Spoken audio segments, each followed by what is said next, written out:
Good morning, beloveds. We are not alone. We are coming home.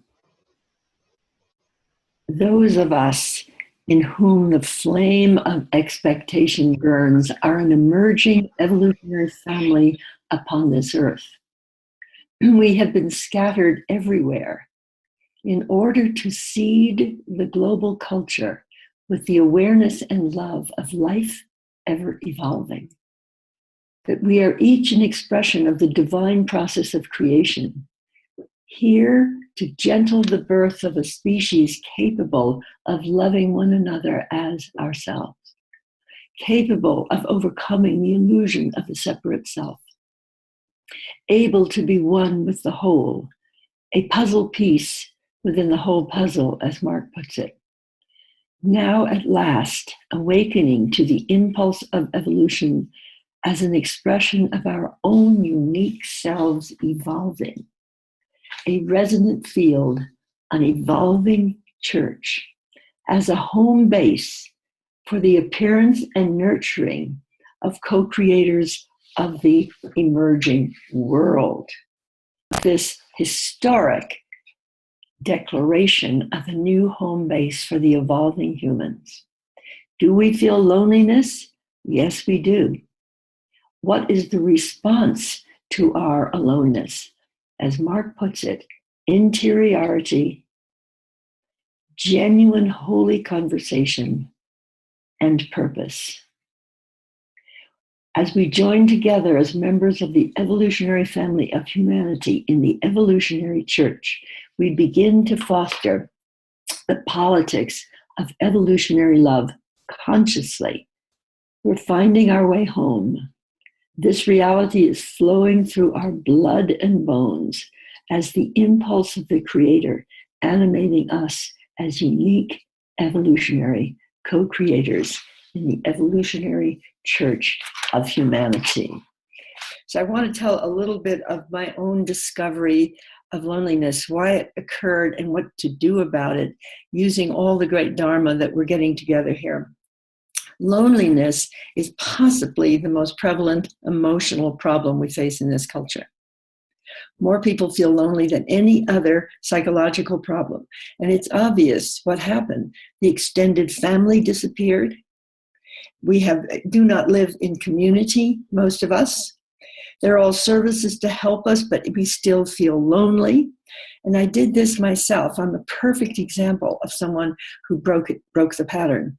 I had 5 children. I loved my husband. I loved my children, my home, my dog, my cat, my garden, and everything. And yet this depression sank in, and I had the awareness to realize something more wanted to be expressed. What was it? It was vocation. Life purpose, which is one of the great keys of overcoming loneliness, but also it can truly create loneliness. Because what did I have to do? To make a very long story short, I got a divorce, I took 5 children to Washington, D.C., and I created the Committee for the Future. Why? Because of the impulse of evolution, but it created loneliness.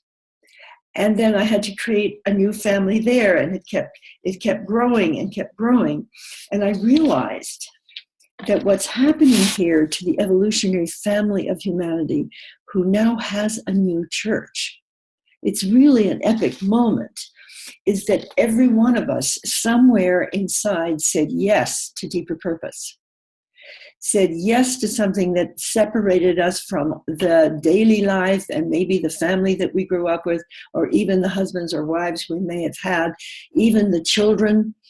And in my case with my children, when I told my son, who was 9, that we had to move to Washington, and I knew it might not be helpful for him, but he was going to come with me.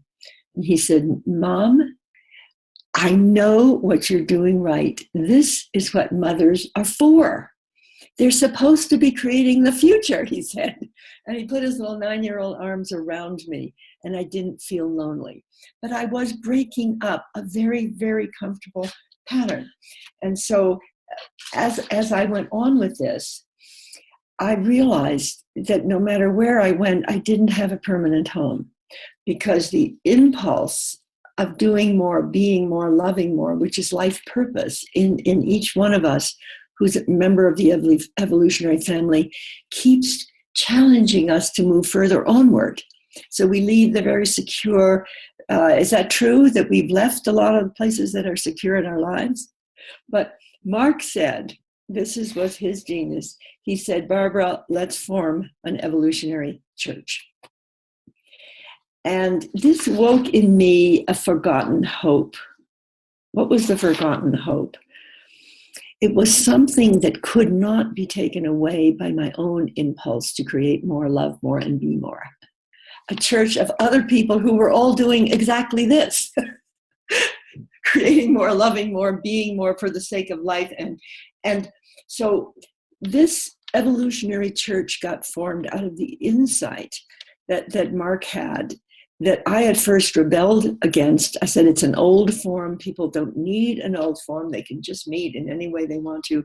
But as I got into it, I began to see that the structure would create the strength and the home for the politics of evolutionary love to be nurtured in a family that would not go away. And that it could, in fact, be the most important step in this vast movement of political evolutionary change that we could possibly take. Thank you. I turn my word to Mark.